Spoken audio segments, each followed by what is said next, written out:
Hi കൂട്ടുകാരെ, പുതിയൊരു വീഡിയോയിലേക്ക് എല്ലാവർക്കും സ്വാഗതം. അങ്ങനെ ജാനകിയുടെ അഹങ്കാരത്തിന് ഇനി മുത്തശ്ശി തന്നെ ശിക്ഷ കൊടുക്കണം കേട്ടോ. ജാനകിയോട് ഈ വീട്ടിൽ നിന്ന് ഇറങ്ങിപ്പോയിക്കോ എന്നുള്ള ആ വാക്ക് പറയാണ് കേട്ടോ. കാരണം അനാമികയുടെ വരവോടുകൂടി ജാനകിയുടെ സ്വഭാവത്തിൽ ഇപ്പോൾ മാറ്റം വന്നത് കണ്ടല്ലോ. അപ്പോൾ ഇനി എന്തായാലും റീമേക്കിലും എല്ലാം എല്ലാ റീമേക്കിലും നടക്കുന്നത് നന്ദുവിൻ്റെയും അനിയുടെയും വിവാഹമല്ല. കാരണം അനന്തപുരിയിൽ എല്ലാവർക്കും പണത്തിൻ്റെ അഹങ്കാരമുണ്ട്. ആ അഹങ്കാരം തീർത്ത് കൊടുക്കാനാണ് കേട്ടോ ഈ അനാമിക അനിയെ കല്യാണം കഴിക്കുന്നത്. അവർ നല്ലൊരു ജീവിതമൊന്നും മുന്നോട്ട് പോവില്ല. അപ്പോഴേക്കും അവർക്കിടയിൽ പൊട്ടലും ചീറ്റലും തന്നെയായിരിക്കും. കാരണം അനാമിക വരുന്നതിൻ്റെ മെയിൻ ലക്ഷ്യം എന്ന് പറയുന്നത് അവൾക്ക് സ്വത്തിനോടുള്ള ആഗ്രഹമാണല്ലോ. അതുകൊണ്ട് ഇല്ലായ്മയിൽ നിന്ന് വരുന്ന മരുമകളാണ് എന്ന് ലാസ്റ്റ് താൻ തേടിപ്പിടിച്ച് കണ്ടുപോയതും താൻ എല്ലാവരും സപ്പോർട്ട് ചെയ്തതും തൻ്റെ മൂത്ത മരുമകളാണെന്ന് പറഞ്ഞ ദേവയാനിയും അതുപോലെ തന്നെ ജാനകി ഈ പാവപ്പെട്ട നയനയെയും നവ്യയെയും പാവപ്പെട്ട വീട്ടിൽ നിന്ന് വന്നവരാണ് എന്ന് പറഞ്ഞ് പണ്ട് സ്നേഹിച്ചിരുന്നു.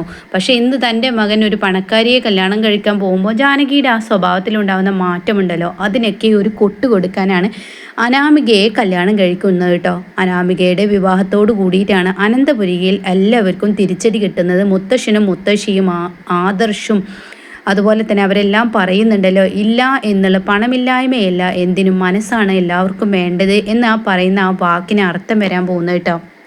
അങ്ങനെ അനാമിക വരികയാണ്. പല മോഷണങ്ങളും അവിടെ നടക്കും. ആ മോഷണങ്ങളിലൊക്കെ ആര് എന്നുള്ള ചോദ്യചിഹ്നമാവുകയാണ്. പിന്നീട് അതിൻ്റേതായ സേഫോട് കൂടി തന്നെ അവിടെ എല്ലാം വെക്കൽ തുടങ്ങും. അതുകൊണ്ട് തന്നെ അനാമികയ്ക്ക് അവിടെ നിൽക്കേണ്ട എന്ന് തോന്നിത്തുടങ്ങുകയാണ്. ഇതേ സമയം ജാനകിയുടെ സ്വഭാവമാണെങ്കിലും ആകെ മാറിയിരിക്കുകയാണ്. കാരണം ജാനകി മൂത്ത മരുമകളാണ് ഈ വീടിൻ്റെ അനാമിക എന്ന് പറയാണ്. അപ്പോൾ ഇനിയിപ്പോൾ ഏട്ടത്തിയുടെ സ്ഥാനം അനാമികയ്ക്ക് കൊടുക്കണം എന്നുള്ള ആ പറച്ചിൽ വരെ ആവൂട്ടോ.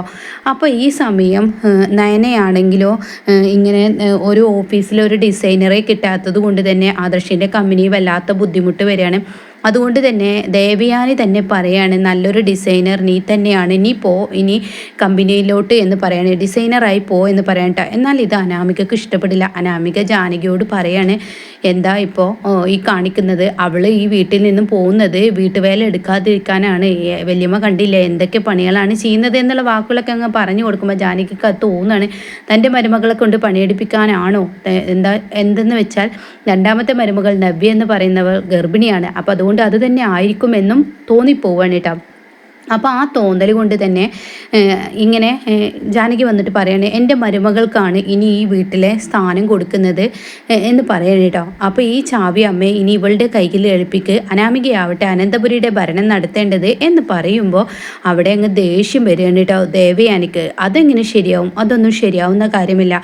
ഇവിടെ നയനയാണ് ഇവിടെ എല്ലാ കാര്യങ്ങളും ചെയ്യുന്നത്. കാരണം പൂജയുടെ കാര്യം അതാണ് ആദ്യം സ്റ്റാർട്ട് ചെയ്യുന്നത്. പൂജ ചെയ്യാൻ ഇനി അനാമിക ചെയ്യട്ടെ, നാളെ രാവിലത്തെ പൂജ എന്ന് പറയുമ്പോൾ മുത്തശ്ശി അത് ശരിയാവില്ലല്ലോ എന്ന് മുത്തശ്ശി പറയാൻ കേട്ടോ. അപ്പോൾ ഈ സമയം ദേവയാനി നേരം വെളുക്കുമ്പോൾ തന്നെ പൂജ ചെയ്യാൻ അനാമിക വരികയാണ്. അപ്പോൾ അവിടെയും പൊരുത്തക്കേടുകൾ വന്നു. ചായ ഉണ്ടാക്കി അനാമിക നേനക്ക് മുന്നേ ചായ ഉണ്ടാക്കി അതും കൊണ്ടുവരുമ്പോൾ അവിടെയും പൊരുത്തക്കേടുകൾ വന്നു.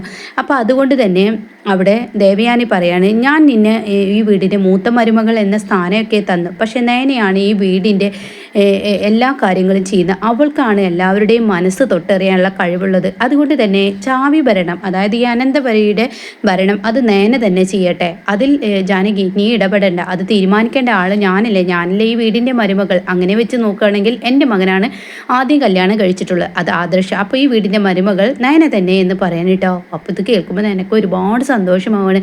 തന്നെ പുച്ഛിച്ച് തള്ളിയ ദേവയാനി തന്നെ നെഞ്ചോട് ചേർക്കുമ്പോൾ ഇവിടെ വാക്കുകളില്ല കേട്ടോ നയനക്ക്. അപ്പോൾ നവ്യ പറയാണ്, നിന്റെ അമ്മായിമ്മ അംഗീകരിച്ച് തുടങ്ങിയത്. എന്നാൽ ജലജയുടെ ഉള്ളിൽ പക കയറ്റാണ്, ജാനകിയുടെ ഉള്ളിൽ ജലജ ചെന്ന് പക കയറ്റാണ്. ഇപ്പോൾ കണ്ടില്ലേ ദേവയാനി തള്ളിപ്പറഞ്ഞിരിക്കുന്ന ആ മരുമകളെ ദേവയാനി ഇന്ന് അടുത്ത് പിടിക്കുന്നു എന്ന് പറയാം കേട്ടോ.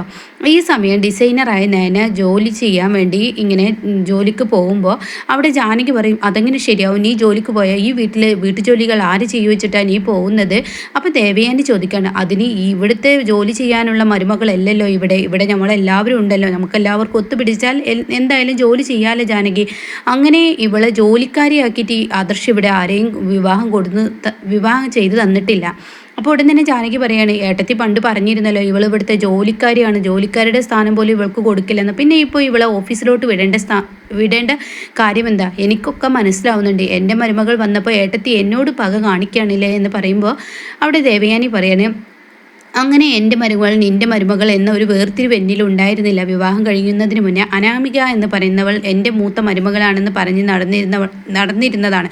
പക്ഷേ ജാനകി നിൻ്റെ സ്വഭാവം അതിരി കടക്കുന്നു. ഒരു ആളും ചെയ്യാൻ പാടില്ലാത്ത പ്രവർത്തികളാണ് നീ നേനയോട് ചെയ്തും കൊണ്ടിരിക്കുന്നത്. നേന എന്ത് തെറ്റ് ചെയ്തിട്ടാ എന്ന് പറയുമ്പോൾ നേന അപ്പോഴും അന്തം വിട്ടു കേട്ടോ. ആദർശിന് വാക്കുകളില്ല. അങ്ങനെ ജാനകിയും ദേവയാനിയും കൂടി മിണ്ടാത്തൊരവസ്ഥ എത്തുകയാണ്. അങ്ങനെ ഒരുപാട് പ്രശ്നങ്ങൾ ഇവർക്കിടയിൽ വരുന്നുണ്ട്. ഒരു പ്രശ്നമല്ല, നയനയെ മുൻനിർത്തി തന്നെ ദേവയാനി സംസാരിക്കും. നയനയെ ജാനകി കണ്ടോടെ വിട്ട് ഇങ്ങനെ വഴക്ക് പറയുമ്പോൾ അത് കണ്ടു നിൽക്കാൻ ദേവയാനിക്ക് കഴിയില്ല. എത്രയായാലും മനസ്സിൻ്റെ ഉള്ളിലൊരു സ്നേഹം തോന്നുകയാണ്. അങ്ങനെയാണ് ദേവയാനിക്ക് മനസ്സിലാവുന്നത് താൻ ഇത്രയും നാളും നയനയോട് ചെയ്തത് തെറ്റാണ്. ആ പ്രവൃത്തി ജാനകി ചെയ്തപ്പോൾ അതിലൊരു തെറ്റുണ്ട് എന്ന് ഇങ്ങനെ മനസ്സിലാവുകയാണ് കേട്ടോ. അങ്ങനെ പിന്നീട് ദേവയാനി ഇങ്ങനെ പിന്നീട് ജാനകിയും ദേവയാനിയും മിണ്ടാതാവാണ് കേട്ടോ. അങ്ങനെ ഒരു വീട്ടിലെ രണ്ട് മരുമകളും മിണ്ടാതെ നടക്കുന്നത് കാണുമ്പോൾ മുത്തശ്ശിയുടെ മരുമകളല്ലേ, അങ്ങനെ മുത്തശ്ശി അവർ രണ്ടുപേരെയും നിർത്തി ചോദ്യം ചെയ്യാണ്. എന്താണ് നിങ്ങൾക്കിടയിലെ പ്രശ്നം? നിങ്ങൾ ജലജയാണെങ്കിൽ ഞാൻ അത് സഹിച്ചിരുന്നു. ജലജ ഈ വീട്ടിൽ എടുത്തു വളർത്തിയവളാണ്. അപ്പോൾ ഇത് ജലജ കേൾക്കുന്നുണ്ട് കേട്ടോ. എന്നാൽ നിങ്ങൾ അങ്ങനെയല്ല. ദേവയാനി എത്ര ചൂടായാലും ജാനകി നിനക്കൊരു കുഴപ്പം ഉണ്ടായിരുന്നില്ല, നീ എന്താ ഇപ്പോൾ ഇങ്ങനെ സ്വഭാവം കാണിക്കുന്നതെന്ന് പറയുമ്പോൾ ജാനകിയും മിണ്ടുന്നില്ല, അതുപോലെ ദേവയാനി മിണ്ടുന്നില്ല കേട്ടോ. അപ്പോൾ ഈ സമയം മുത്തശ്ശി ചോദിക്കുകയാണ്, നിങ്ങളോടാ ചോദിച്ചത് എന്ന് പറയുമ്പോൾ ദേവയാനി പറയാനും, ഇവൾക്കിപ്പോൾ അഹങ്കാരം കൂടിയിരിക്കുന്നു. ഇവളുടെ മരുമകൾ വന്നപ്പോൾ ഇവൾ എല്ലാവരെയും ഒതുക്കി നിർത്തണമെന്ന് പറഞ്ഞാൽ അങ്ങനെ നടക്കില്ലല്ലോ. പണ്ടത്തെ ജാനകി ഉണ്ടല്ലോ, അതാണല്ലോ നല്ലത്. അപ്പോൾ തെറ്റുകൾ ഞാൻ ഇവൾക്ക് നേരെ ചൂണ്ടിക്കാണിക്കുന്നത് എന്താ തെറ്റെന്ന് പറയുമ്പോൾ ജാനകി ചോദിക്കും, അല്ല ഞാൻ 24 മണിക്കൂറും നിങ്ങൾ കാണിക്കുന്ന പ്രവർത്തികളെല്ലാം കണ്ട് പല്ലിളിച്ചിങ്ങനെ നിൽക്കണം എന്നാണ് പറയുന്നത്. പുഞ്ചിരിയോടുകൂടി എല്ലാം തലതാഴ്ത്തി നിങ്ങളുടെ ബുദ്ധിമുട്ടുകളൊക്കെ സഹിക്കണം എന്നാണ് പറഞ്ഞത്. അതൊരിക്കലും എന്നെക്കൊണ്ട് കഴിയില്ല. എൻ്റെ സ്വഭാവത്തിൽ മാറ്റം വന്നാൽ എന്താ കുഴപ്പം എന്ന് ചോദിക്കാനിട്ടാ. അപ്പോൾ ഉടൻ തന്നെ ദേവയാനി പറയണത് കണ്ടില്ലേ, അവളുടെ സംസാരം കണ്ടില്ലേ, അവൾ ഒരു ഏട്ടത്തി എന്ന സ്ഥാനം എനിക്ക് തരുന്നില്ലല്ലോ, ബഹുമാനമില്ലാതെ ആണ് നിങ്ങൾ എന്നൊക്കെ സംസാരിക്കുന്നത് കേട്ടില്ല അമ്മേ എന്ന് പറയാണ്. അപ്പോൾ ഇത് കേൾക്കുന്ന മുത്തശ്ശി ചോദിക്കുകയാണ്, എന്താ ജാനകി നീ ഇങ്ങനെ ഇന്നേ വരെ കല്യാണം കഴിഞ്ഞതിന് ശേഷം നീ ഇങ്ങനെ ഒരു പെരുമാറ്റം ഉണ്ടായിരുന്നില്ല, എന്നാൽ നിൻ്റെ മരുമകൾ വന്നതിന് ശേഷമാണല്ലോ നിൻ്റെ സ്വഭാവത്തിൽ ആകെ മാറ്റം വന്നിരിക്കുന്നത്. നിങ്ങൾ എന്നൊക്കെ ഒരു ബഹുമാനം ഇല്ലാത്ത ഒരു സംസാരം, ആരുടെ അടുത്ത് തെറ്റുണ്ടായാലും നീ അത് ക്ഷമിച്ച് നീ നല്ലപോലെ എല്ലാവരോടും കൂട്ടുകുടുംബമായി കൊണ്ടു നടക്കുന്ന ആൾ ഇന്നിപ്പോൾ എല്ലാവരെയും അകറ്റി നിർത്തുന്നതിന് എന്തിനാണ്? അതുകൊണ്ട് ജാനകി സോറി പറയണം എന്നിങ്ങനെ പറയാണ് മുത്തശ്ശി. ദേവയാനിയോട് സോറി പറയണം. നിങ്ങൾ എന്നൊക്കെ വിളിക്കുന്ന ആ സംസാര രീതി നല്ലതല്ല. മൂത്തവരെ ബഹുമാനിക്കണം.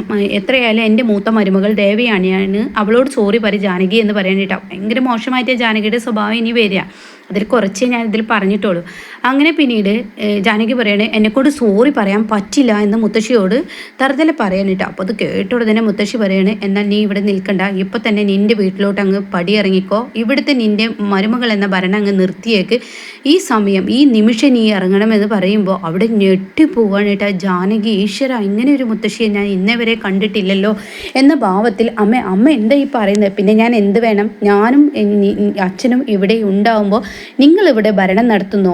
ഇവിടെ മരുമക്കൾ എങ്ങനെ നിൽക്കണമെന്ന് തീരുമാനിക്കുന്നത് ഞാനാണ്. നിങ്ങളുടെ മരുമക്കളെ എങ്ങനെ നിങ്ങൾ വേണമെങ്കിലും നിർത്താം, പക്ഷേ എൻ്റെ മരുമകൾ എങ്ങനെ ഇവിടെ നിൽക്കണമെന്നുള്ള, എൻ്റെ രണ്ട് മരുമക്കളും എങ്ങനെ ഇവിടെ മുന്നോട്ട് പോകണം എന്നുള്ളത് ഞാൻ തീരുമാനിക്കും. ഇതൊരു കൂട്ടുകുടുംബമാണ്. അതുകൊണ്ട് നിങ്ങളിലാണ് ആദ്യം അച്ചടക്കം പാലിക്കേണ്ടത്. അത് ഞാൻ ഇവിടെ കൊണ്ടുവരും എന്ന് പറഞ്ഞിട്ട് മുത്തശ്ശി അങ്ങ് പോകുമ്പോൾ ജാനകി മുത്തശ്ശിയുടെ മുന്നിൽ തന്നെ ദേവയാനിയോട് സോറി പറയുന്നുണ്ട് കേട്ടോ. അങ്ങനെ ജാനകിയെ ഇറക്കി വിടാൻ വരെ മുത്തശ്ശി തയ്യാറാവുകയാണ്. കാരണം ജാനകിയുടെ സ്വഭാവം ദേവയാനിയേക്കാൾ വളരെ മോശമാവുകയാണ് അനാമികങ്ങൾ വരുന്നതിനോടുകൂടി. പക്ഷേ ഇനി അനാമികയുടെ അനാമിക ഒന്നുമില്ലായ്മയിൽ നിന്നും വന്നതാണ്, കള്ളിയാണ്. പണം അനന്തപുരിയിലെ ഫുൾ സ്വത്ത് കൊടുത്താൽ അവരുടെ കടബാധ്യത തീരില്ല എന്നൊക്കെ മനസ്സിലാക്കുമ്പോഴായിരിക്കും ജാനകി കുറ്റബോധം കൊണ്ടും ദേവയാനി കുറ്റബോധം കൊണ്ടും കരയുന്നത് കേട്ടോ. അപ്പോഴാണ് ഗോവിന്ദൻ്റെ മക്കൾ തന്നെയാണ് നല്ല മക്കൾ എന്ന് മനസ്സിലാക്കുന്നത്.